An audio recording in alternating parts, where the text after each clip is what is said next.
It's a national effort that we're doing here locally from a national network, and being able to push that throughout the city of Milwaukee is so integral to building awareness around tobacco, and specifically menthol. And we know that menthol is advertised highly within marginalized communities. I want to say about 2 to 3 times more than the average person. So with those statistics and knowing that the tobacco industry is utilizing very risque advertisements to be able to promote to people of color who already don't have the means to sometimes provide for themselves depending on their circumstances.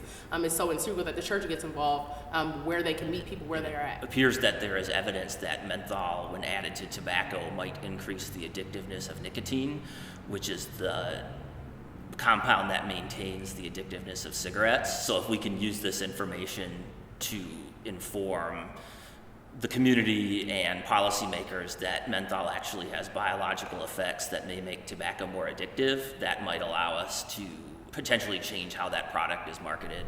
We've been involved for a little over 2 years, and we have had the pleasure of having some of the young people come and present on No Menthol Sunday in our congregation before, and we're looking forward to the next time.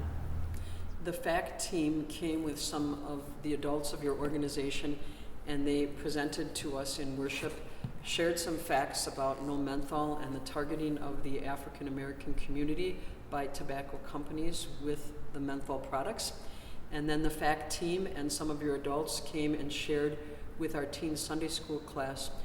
One session that was particularly striking for us was showing different advertisements that are used to get people's business and to get people addicted to menthol products. That really made a big impression on us. We are involved in the anti-tobacco campaign. We provide space for the campaign and the initiative here at St. Mark in one of our buildings.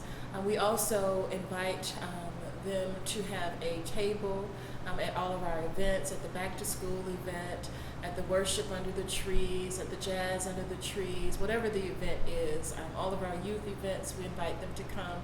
We especially like it when they bring the lungs.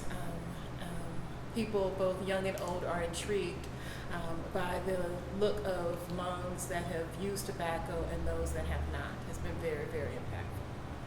If people get addicted to cigarettes as young people, they're probably going to be lifetime smokers, and so it's especially important to reach our youth, and I'm so glad we have this opportunity. What we believe here is if we can catch young people young enough and make them aware again of the facts. For many of them, cigarette smoking looks cool, it looks adult, it looks grown, it looks attracting as it relates to the outward appearance of it, but making them aware of what it actually does to the inside, what it actually does to their health, what it actually does to their body.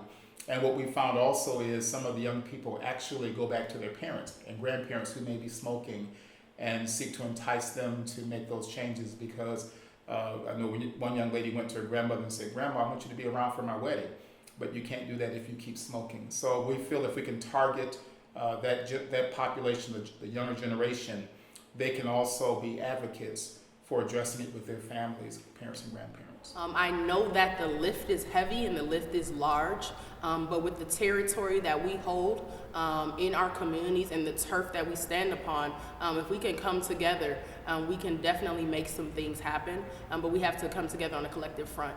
And that we stop being so judgmental about the people that are smokers and be more empathetic with them and support them in trying to quit and not just shame and blame. After church, several of the senior mothers came up to me and said, "Thank you so much for that information. It makes me feel so much better." And some of them even said, "Now I know how to pray for my son. I know how to ask God to help him physically get rid of this addiction."